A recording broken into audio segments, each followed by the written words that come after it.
l'accessibilité des terminaux de paiement électronique. Une capsule du regroupement des aveugles et Amblyop du Québec. Le logo du RAC apparaît. Aujourd'hui, payer avec sa carte est devenu un geste banal. On insère, on tape, on repart.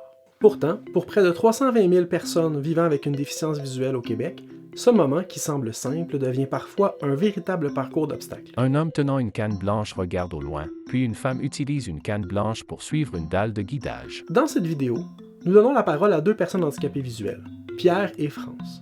Elles nous partagent ce que représente pour elles l'utilisation d'un terminal de paiement électronique qu'on appelle aussi une machine interactive. Pierre témoigne. Quand on est voyant, ça semble simple de payer avec un terminal de point de vente, mais on dirait qu'ils ne s'imaginent pas la difficulté qu'on peut avoir. Un homme dessine un terminal. Pour bien comprendre les enjeux que peuvent représenter les terminaux de paiement électronique, c'est important de comprendre qu'il y a actuellement deux types de terminaux de paiement. Le premier terminal possède un clavier physique. Avec ce terminal, les choses sont un peu plus simples. Gros plan d'un terminal à boutons. Dans la majorité des cas, les touches ont des repères tactiles. Zoom sur les repères. Un point sur le 5 et des reliefs sur les boutons Annuler, Corriger et OK. Ces boutons permettent généralement à la personne handicapée visuelle d'entrer son NIP de manière autonome.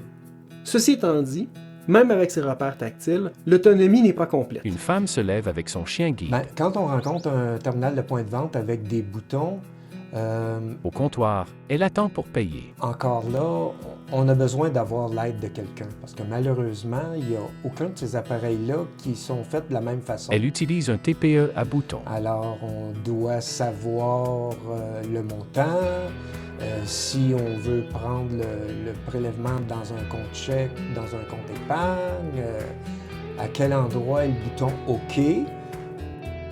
Et lorsque le terminal est à écran tactile, la situation se complique encore.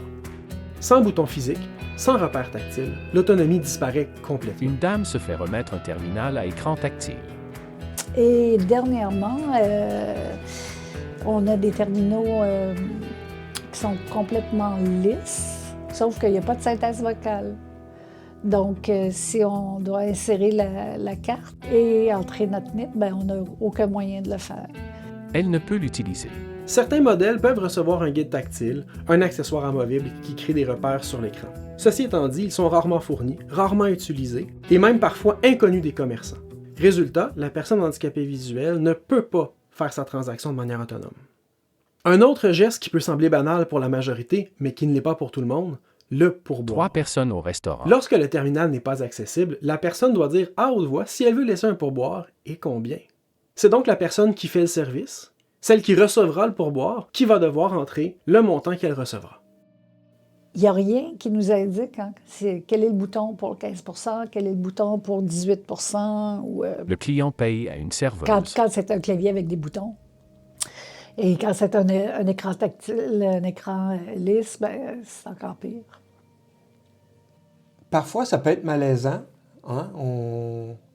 On ne sait pas vraiment si la personne a mis le montant qu'on lui a indiqué. Hein? On le sait lorsqu'on vérifie notre relevé à la fin du mois, si la personne a été honnête avec nous. La confidentialité et l'autonomie, ce n'est pas des luxes.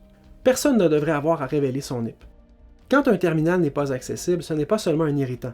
C'est une perte d'autonomie et parfois même de sécurité. Pierre témoigne. C'est de demander à quelqu'un qu'on ne connaît pas de nous aider.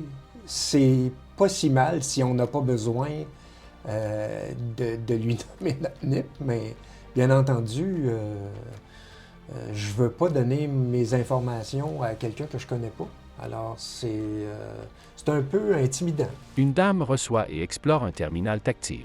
Je dois malheureusement faire confiance à l'honnêteté de la personne qui est présente, là. France témoigne. Il faut mettre le NIP, puis moi, je ne donnerai pas mon NIP. J'ai déjà été fraudée sur ma carte de crédit. Je suis les règles au pied de la lettre. Pourtant, l'avenir pourrait être différent. Certains terminaux ailleurs dans le monde offrent déjà de la synthèse vocale, une navigation adaptée, des contrastes ajustables et l'activation automatique des fonctions d'accessibilité avec des écouteurs. En Europe, ces options sont même obligatoires. Elles ne sont pas un avantage, elles sont la norme. Ce futur est possible, et il commence par une simple chose. Il faut que les commerces demandent des terminaux accessibles et il faut que les institutions financières entendent cette demande. Pierre témoigne. Ben moi, j'aimerais si il y avait une uniformité, là, que les terminaux de points de vente soient les mêmes, peu importe les institutions, peu importe la compagnie qui le fabrique, il devrait avoir un standard universel. Et je pense que ça rendrait la vie plus facile pour plusieurs personnes en situation de handicap, peu importe le handicap qu'ils ont.